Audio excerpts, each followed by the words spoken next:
L'Ukraine, la République et les oligarques. Une émission de Radio Zinzine.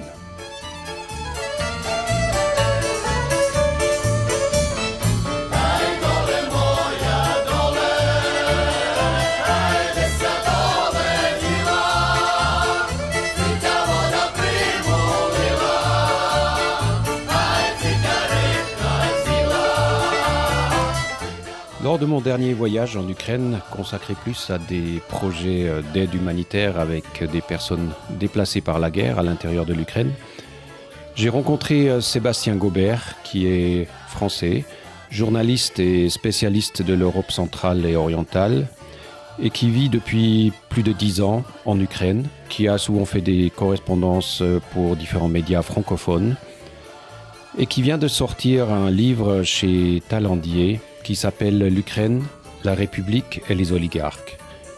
Livre dans lequel il essaye de nous expliquer, de nous faire comprendre le système ukrainien et les particularités de ce système dans les oligarchies.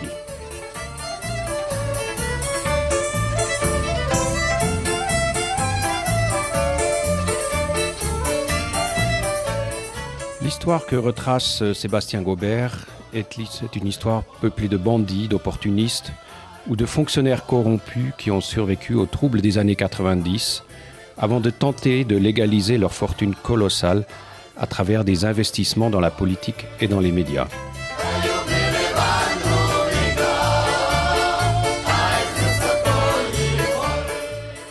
De la chute de l'URSS jusqu'à l'invasion par la Russie et l'ouverture des négociations d'adhésion à l'Union européenne, Sébastien Gaubert retrace le parcours des différents groupes oligarchiques étroitement mêlés à l'histoire politique et ses 6 présidents, leur alliance, l'évolution de leurs relations avec les institutions d'État et leurs ramifications jusqu'en Europe et la Côte d'Azur.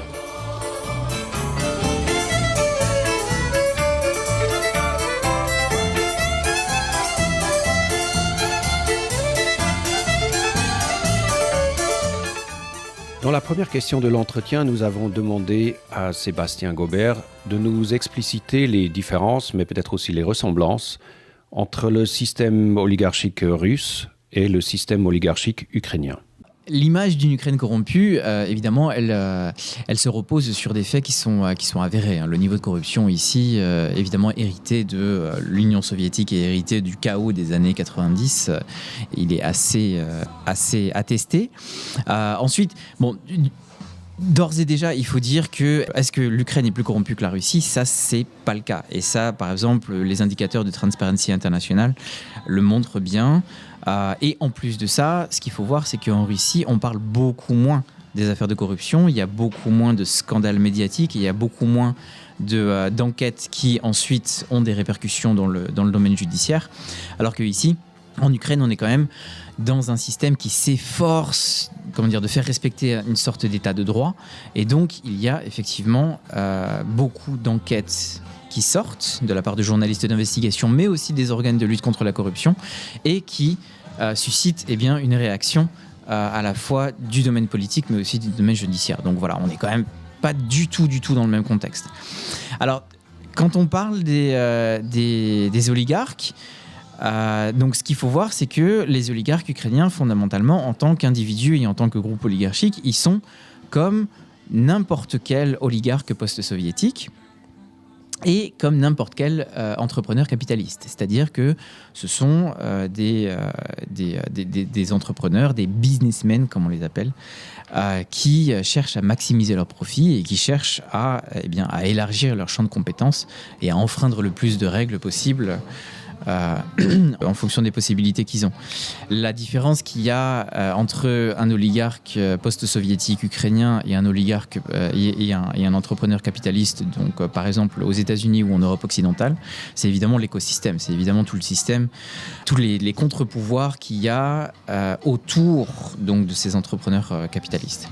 Ici, en Ukraine, on s'est retrouvé dans un environnement complètement dérégulé et extrêmement permissif à partir des années 1990, 90, évidemment à cause du chaos des années, des années post-soviétiques et ainsi de suite, et qui a permis l'émergence de ces oligarques post-soviétiques, donc des voyous, des aventuriers, des opportunistes qui se sont saisis des actifs de l'appareil productif soviétique et qui sont devenus millionnaires du jour au lendemain, et ainsi de suite, et ainsi de suite.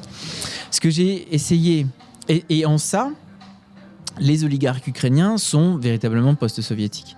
Moi, ce sur quoi je me suis concentré dans mon livre, c'est sur le système de ce que j'appelle la république oligarchique, c'est-à-dire l'articulation entre les groupes oligarchiques ukrainiens et les institutions d'État, qui a modelé en fait tout le domaine public, donc que ce soit évidemment le politique, le médiatique, le judiciaire, mais aussi les actions caritatives, le sport et ainsi de suite, dans l'Ukraine ces 3 dernières décennies. Et ça, c'est particulièrement intéressant, c'est-à-dire que à la fin des années 90, le président de l'époque, Leonid Kuchma, a cherché à attirer les oligarques qui s'étaient faits dans la violence et dans le chaos. Il a cherché à les attirer dans la sphère publique afin de transposer leur rivalité et leurs conflits de la rue à l'arène politique et à l'arène médiatique. Et à partir de là, s'est mis en place une interpénétration, en fait, plus d'ailleurs une pénétration des groupes oligarchiques avec les institutions d'État. Et ce système, il a perduré d'une élection à une autre, d'une révolution à une autre, d'une réforme à une autre, et jusqu'au 24 février 2022 et jusqu'à l'imposition de la loi martiale, l'Ukraine était énormément de questions politiques, économiques, financières et évidemment judiciaires, étaient définies par les équilibres oligarchiques au sein de ce système qui est assez inédit. Dernier point, c'est que pourquoi est-ce que ce système est particulièrement inédit ? C'est parce que dans le contexte post-soviétique, il est unique. On a une oligarchie russe, par exemple, qui a été domestiquée par Vladimir Poutine dès le début des années 2000. On se rappelle évidemment des affaires Yukos, on se rappelle de l'exil de Berezovsky et ainsi de suite. Et de par le volume en fait, des groupes oligarchiques, de par leur puissance et aussi de par les évolutions spécifiques à l'Ukraine, donc évidemment les élections, les révolutions, la guerre, cette république oligarchique, en fait, on ne l'a pas vue reproduite dans d'autres contextes. Par exemple, la Géorgie ou la Moldavie, elles n'ont pas une oligarchie aussi compétitive, aussi concurrentielle, et aussi dynamique. Donc voilà, c'est véritablement quelque chose d'unique ici.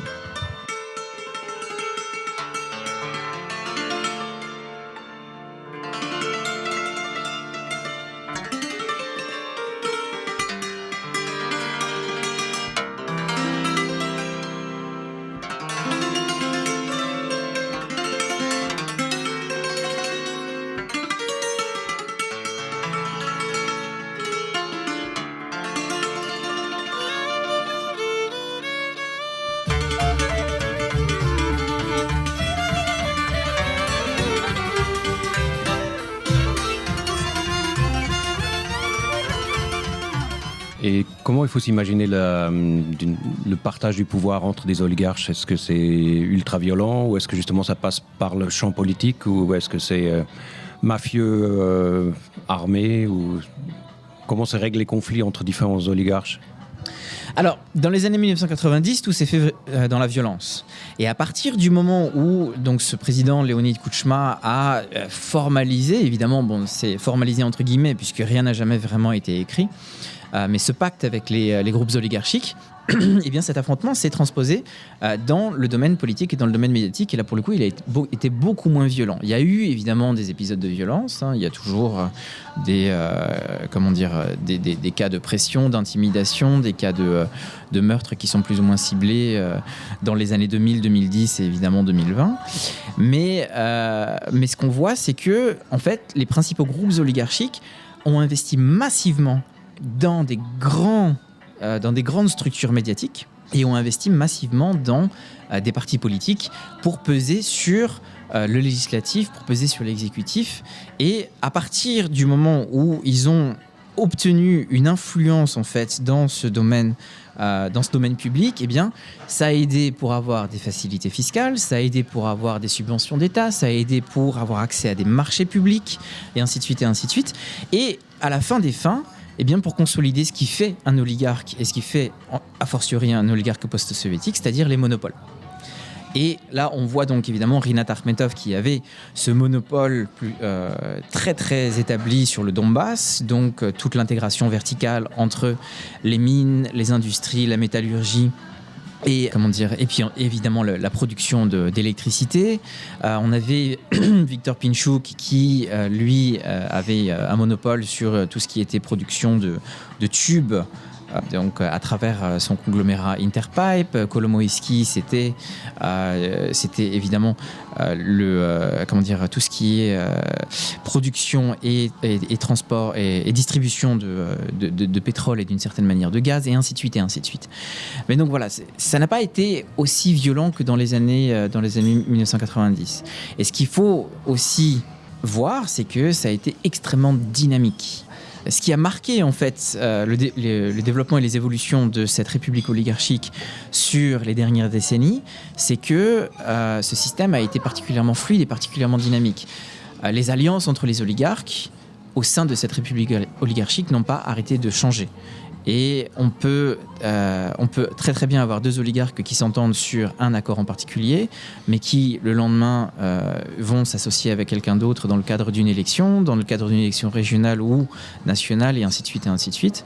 Et c'est un système qui a véritablement su s'adapter à tout ce qui est donc élection, révolution et les réformes structurelles, notamment à partir de Maïdan de 2014.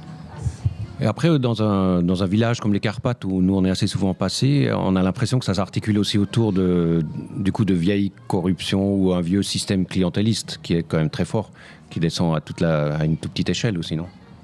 Oui. Alors ça, c'est évidemment les différentes itérations qu'on peut avoir de cette oligarchie post-soviétique. Évidemment, ça se retrouve dans les baronnies régionales, et ça se retrouve évidemment au niveau local où il y a en fait la perpétuation de ces méthodes que l'on voit au niveau national.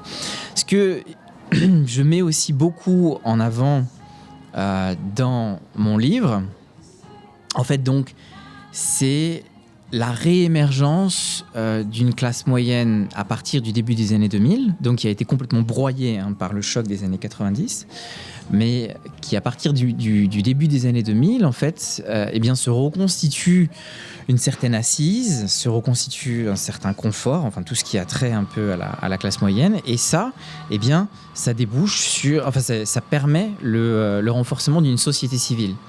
La société civile, c'est aussi une donnée de la question ukrainienne, si on peut dire, qui est particulièrement spécifique, puisque en Géorgie, en Moldavie, voilà, on trouve une société civile qui s'articule un peu différemment.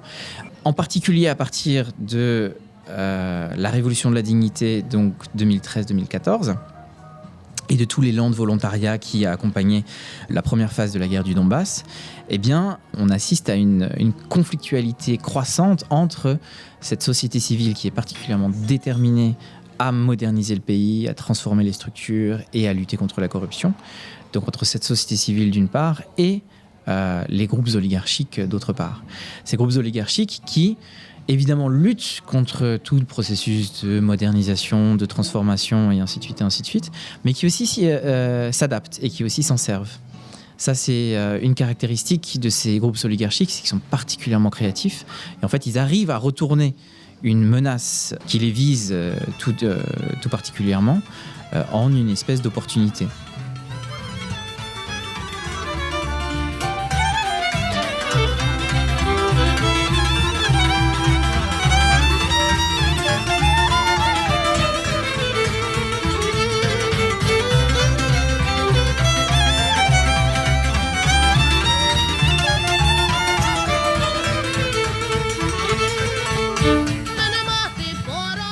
ta description donc, de cette république oligarchique, en fait, on a assez du mal à s'imaginer comment s'en sortir, vu que c'est totalement... Il n'y a pas d'un côté le pouvoir politique et de l'autre côté le pouvoir oligarche. C'est totalement entremêlé, non ? Oui, tout à fait. C'est complètement entremêlé. Alors, ce que donc, je mets en perspective dans le livre, c'est que moi, je m'efforce de ne pas apporter un jugement de valeur sur ce système qui a modelé l'Ukraine ces 3 dernières décennies. C'est-à-dire que, évidemment, quand on pense à oligarchie, on pense... c'est connoté négativement, on pense corruption, on pense népotisme, on pense monopole, c'est-à-dire un système qui décourage l'innovation, qui décourage la modernisation, qui décourage l'ouverture aussi. Mais ce qu'il faut voir, c'est que ce système a aussi permis d'entretenir une concurrence au niveau politique. On a quand même eu une alternance politique d'une élection à une autre sur les 3 dernières décennies qui a été relativement relativement pacifique, en dehors évidemment du cas de 2014 et la manière dont s'est terminée la révolution de la dignité. On a aussi une pluralité médiatique qui est aussi une spécificité post-soviétique. C'est une culture de débat, une culture de la controverse, une culture de l'investigation aussi qui est très très forte ici.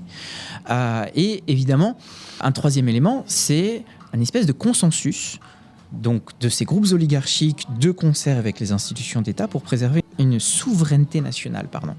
Ça, c'est quelque chose qui, visiblement, a beaucoup motivé le président Leonid Kuchma à la fin des années 1990, d'attirer donc, ces groupes oligarchiques dans la sphère publique afin de s'attirer le soutien des grands entrepreneurs capitalistes pour préserver une espèce de souveraineté nationale ou en tout cas pour préserver une espèce d'indépendance. Kuchma l'a justifié a posteriori en disant si jamais j'avais pas passé ce pacte avec les oligarques, les Russes auraient tout acheté. Donc là on parle de la fin des années 90, début des années 2000. Et donc voilà, ce système, pour le pire et pour le meilleur, a quand même permis à cette Ukraine qui n'arrête pas de nous surprendre d'une révolution à la résistance face à l'agression russe. Là maintenant, évidemment, je vais répondre à ta question, ce que je n'ai pas fait jusqu'à présent. Pardon. En fait, comment est-ce qu'on sort de ce système ? Ce qu'on voit, c'est que les différentes tentatives au cours des dernières années, en fait, se font selon une cadence que moi, je qualifie, donc dans mon travail de journaliste, comme 2 pas en avant, 1 pas en arrière. C'est-à-dire que, notamment à partir de 2014, on assiste à un processus de transformation, on assiste à un processus de modernisation, on assiste à un processus de lutte contre la corruption qui porte vraiment des effets. Mais ça se fait selon ce rythme, 2 pas en avant et 1 pas en arrière. Il y a toujours une réforme qui se solde par une contre-réforme, une avancée qui se solde par une controverse et ainsi de suite et ainsi de suite. Mais 2 pas en avant, 1 pas en arrière, donc tu as quand même un mouvement. Et ça, c'est ce qu'on voit donc ces 10 dernières années. Et c'est aussi à comprendre dans à remettre dans le contexte de la victoire de Volodymyr Zelensky en 2019. Il y avait cette volonté, donc la partagée quand même par 73% de l'électorat, d'une poursuite de cette transformation, d'une poursuite de cette modernisation et ainsi de suite et ainsi de suite. Et d'une certaine manière, Volodymyr Zelensky, il incarnait justement ce désir de changement et ce désir de passer à autre chose. Après, ce qu'on voit, c'est que même quelqu'un comme Volodymyr Zelensky et son équipe, ils ont fait passer un certain nombre de réformes et autres, mais ça n'a pas mis à bas la République oligarchique. En tout cas, jusqu'au 24 février 2022. Qu'est-ce que change la guerre là-dedans ? La grande guerre de 22. À partir du 24 février 2022, justement, on a ce système de la République oligarchique qui a survécu et qui a prospéré pendant plusieurs décennies, qui est aujourd'hui à la croisée des chemins. C'est-à-dire qu'on se retrouve dans une situation complètement inédite pour l'Ukraine en général, mais pour ce système en particulier. D'une part, on a la loi martiale qui confère à l'exécutif des prérogatives dont les prédécesseurs de Volodymyr Zelensky ne pouvaient même pas rêver. Donc ça a, par exemple, complètement réduit tout ce qui avait trait à la concurrence politique dans le domaine évidemment législatif et électoral, mais aussi dans la sphère médiatique. Ça, c'est le premier point. Deuxième point, il y a évidemment il y a une sorte de déoligarchisation qui s'opère par l'effet de la guerre elle-même, c'est-à-dire une déoligarchisation par les bombes. On a beaucoup d'oligarques qui ont perdu énormément d'actifs. Et si on pense à Rinat Akhmetov, évidemment, on pense à Mariupol, on pense à Avdiivka, il y avait une grande coquerie là-bas. Et on pense évidemment à toutes les problématiques qui ont trait aux problèmes d'exportation et ainsi de suite, et ainsi de suite. On a Igor Kolomoïski qui est un oligarque structurel, un des 5 oligarques les plus riches du pays depuis le début des années 2000, qui est aujourd'hui en prison. Donc voilà, on a effectivement un effet de la guerre qui là pour le coup est physiquement ressenti par les oligarques. Troisième élément, l'intégration européenne. Normalement, les négociations d'adhésion devraient s'ouvrir à la fin juin.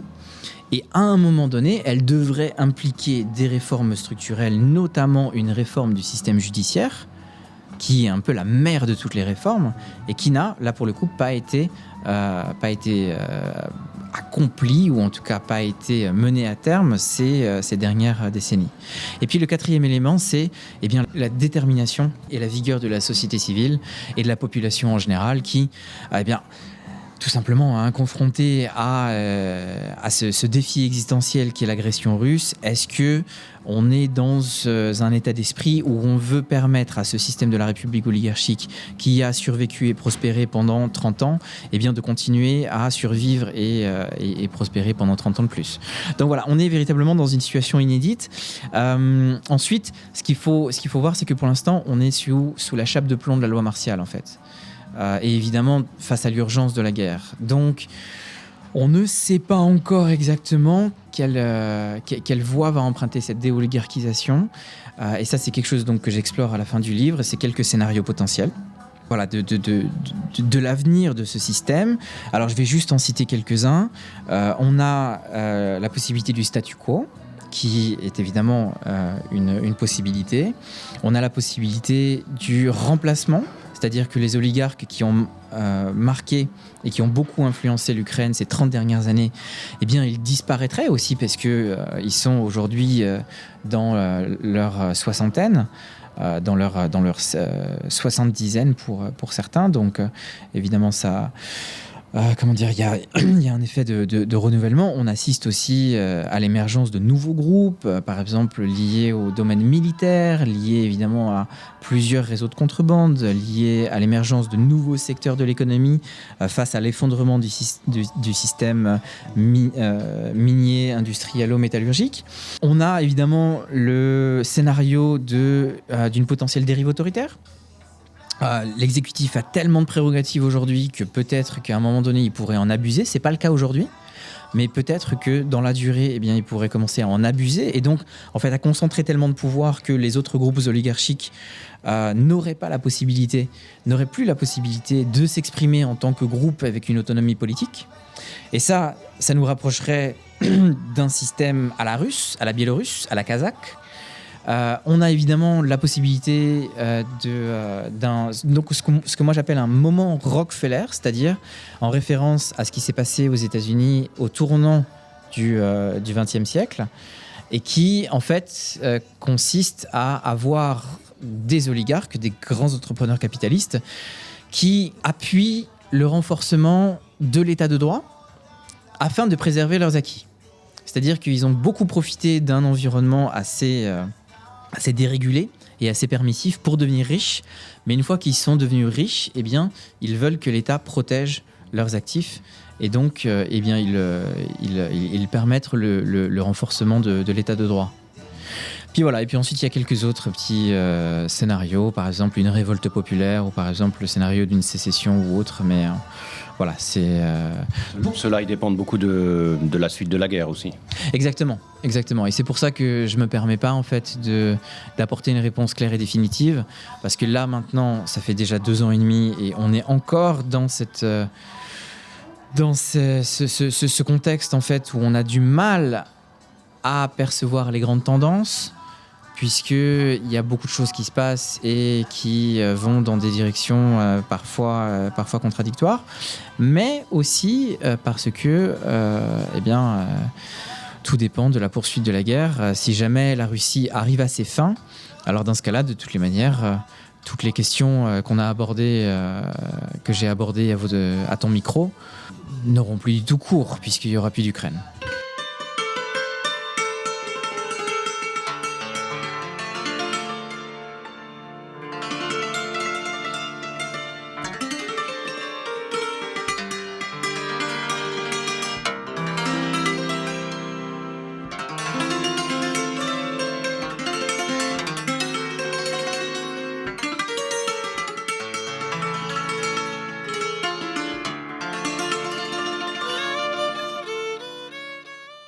Après, sur la société civile, peut-être aussi, moi j'ai un peu l'impression, comme observateur extérieur, que peut-être la société civile se renforce maintenant aussi, parce que peut-être la période d'unité nationale, elle est un peu dépassée, du début de la guerre, de l'ennemi, que tout le monde très uni derrière l'Ukraine, et que commence plus à poser des questions sur notamment la corruption aussi à l'intérieur de l'armée, et toutes ces choses-là, quoi.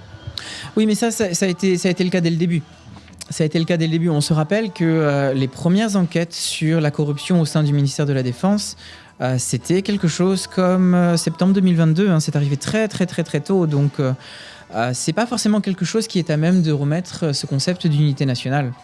Le fait qu'il y ait une culture du débat, culture de la controverse, culture de l'investigation qui soit très forte en Ukraine. Enfin, l'Ukraine est un pays foncièrement démocratique dans le sens où on entend justement cette implication du peuple dans la chose publique. Donc voilà, c'est pas pour dire que l'Ukraine est un régime démocratique ou que ça soit un régime démocratique parfait. Et d'ailleurs, est-ce qu'il y a des régimes démocratiques parfaits dans le monde ? Bon, bref.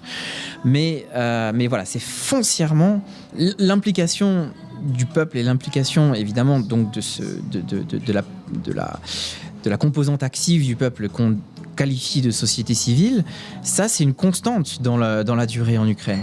Mais c'est pas forcément quelque chose qui est à même de remettre ce concept, de remettre en question ce concept d'unité nationale. On voit que la société civile est restée particulièrement mobilisée. Et est resté particulièrement mobilisé en ce qui concerne la mobilisation. Ils ont quand même envoyé beaucoup de ressources, et notamment de ressources humaines et financières, pour participer à l'effort de guerre. Et aujourd'hui, ils restent particulièrement mobilisés parce qu'il y a cette perspective d'intégration européenne. Et donc, évidemment, les différentes organisations de la société civile, mais en général, tout ce qui est les cercles réformateurs, les journalistes, et ainsi de suite, appuient quand même particulièrement sur cette problématique, parce que tout le monde comprend, il y a un consensus général pour y voir l'avenir du pays. C'est-à-dire que maintenant qu'on a clairement tourné le dos au modèle russe, ou alors est-ce que c'est le modèle russe qui nous a tourné le dos ? Ça, c'est encore une autre question, c'est encore une autre manière d'interpréter les développements des 10 dernières années. Eh bien, on a clairement choisi le modèle d'intégration euro-atlantique, et donc il faut y aller à fond. Et peut-être une dernière question sur Kolomoïski. On se demandait, est-ce que c'est 2 pas en avant, 1 pas en arrière de le mettre en prison, ou à quoi ça correspond de le mettre en prison ?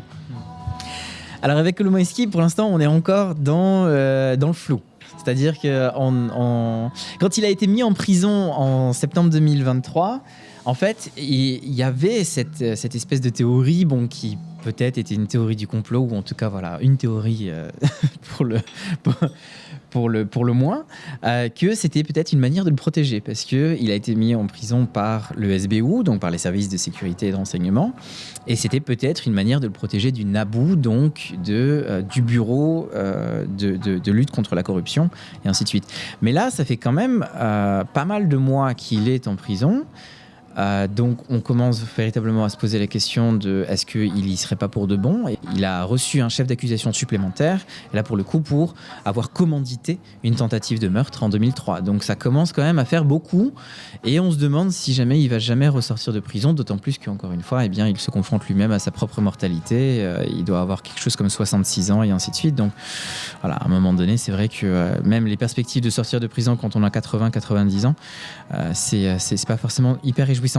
Mais voilà, ce qui est très particulier aussi avec ce cas Kolomoïski, c'est que c'est une personne. Et ça, c'est une des facettes de la politique de déoligarchisation qui a été mise en place par Volodymyr Zelensky ces dernières années, c'est que c'est toujours ciblé et c'est pas systémique.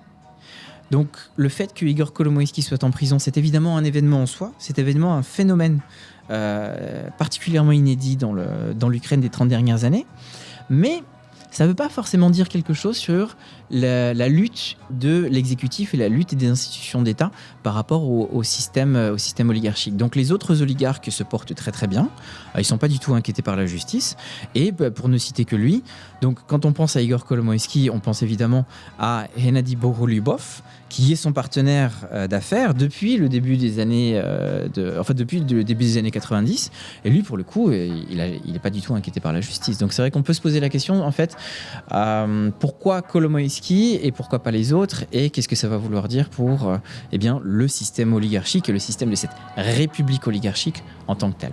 Est-ce que c'est entre guillemets un coup de pub pour se rapprocher de l'Europe? Alors coup de pub, ça, c'était une théorie justement en septembre. Mais là, c'est vrai que ça commence quand même à faire assez longtemps. Donc peut-être que c'est plus qu'un coup de pub quand même. Peut-être qu'il y a effectivement quelque chose de très très fort contre Kolomoïski. Alors, une des clés de lecture de ce qui se passe par rapport à cette séquence d'Igor Kolomoïski, et donc c'est une hypothèse qui m'a été... qui a été étayé par plusieurs personnes qui sont proches de l'administration présidentielle, c'est qu'il y aurait une espèce d'entente tacite avec les Américains, notamment avec les Américains, mais donc avec les Occidentaux en règle générale, pour tolérer la survivance de ces oligarques post-soviétiques, à condition qu'ils acceptent désormais de jouer le jeu de la participation à l'effort de guerre et de ne pas contrarier les efforts d'intégration européenne. À l'été 2023, Kolomoïski a fait exactement l'inverse. Il avait exprimé sa colère vis-à-vis de la dépossession de certaines de ses usines. Il avait perdu quelques marchés publics et ainsi de suite. Il avait commencé quelques protestations. Il voulait lancer une campagne de diffamation dans les médias et ainsi de suite. Et voilà, visiblement, ça, c'était la goutte d'eau qui a fait déborder le vase. Et c'est pour ça que lui et pas les autres auraient été mis en prison. Sachant qu'il y a aussi toute cette histoire, évidemment, entre Volodymyr Zelensky et Igor Kolomoïski. Il faut se rappeler les conditions d'élection de Volodymyr Zelensky en 2019. Igor Kolomoïski avait quand même joué un rôle et il s'attendait à récolter les dividendes de la victoire de Volodymyr Zelensky, mais très très vite ça s'était pas passé comme ça. On avait vu que Volodymyr Zelensky était beaucoup plus indépendant, ou en tout cas beaucoup plus autonome vis-à-vis d'Igor Kolomoïski et vis-à-vis des autres oligarques que prévu. Et ça fait quand même déjà quelques années qu'il y a un climat de conflit il y a véritablement une conflictualité qui s'est installée entre les deux hommes. Donc voilà, c'est peut-être l'aboutissement aussi de cette situation très très particulière entre ces deux hommes.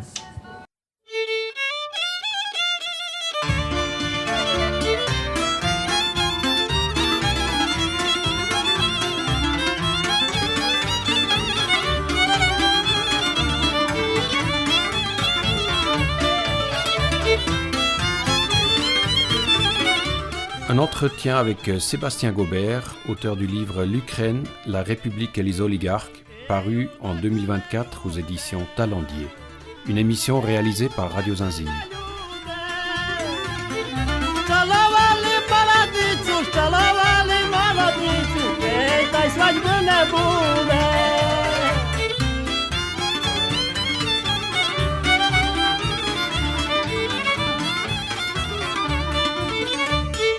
Ей, удак хвалені, ей, удак хвалені, шаловані молодиці, скажені молодиці, ай садику скажені.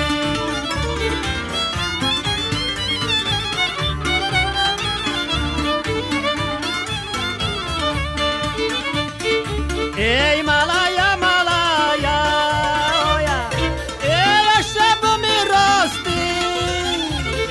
я вже бімся ютавала, ай, господиня прости.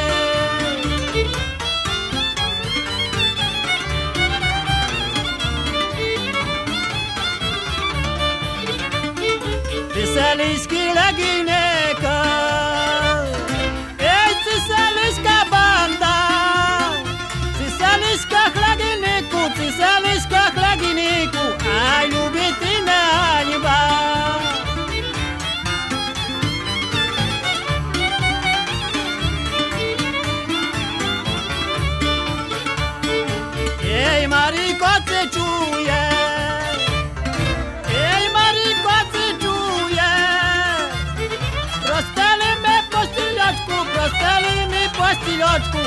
Haide să mă năciuie.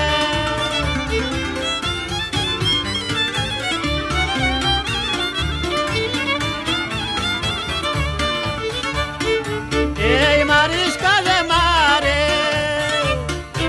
ai comunisti mare, tobi, tobi, socolicu, tobi, tobi, socolicu, ai votă mult tovare.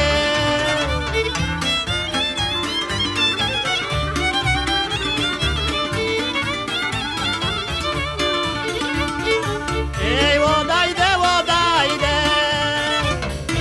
ai odaide, odaide, ta-ne zdajesz leginiku, ta-ne zdajesz leginiku, ajde ciabi da najde.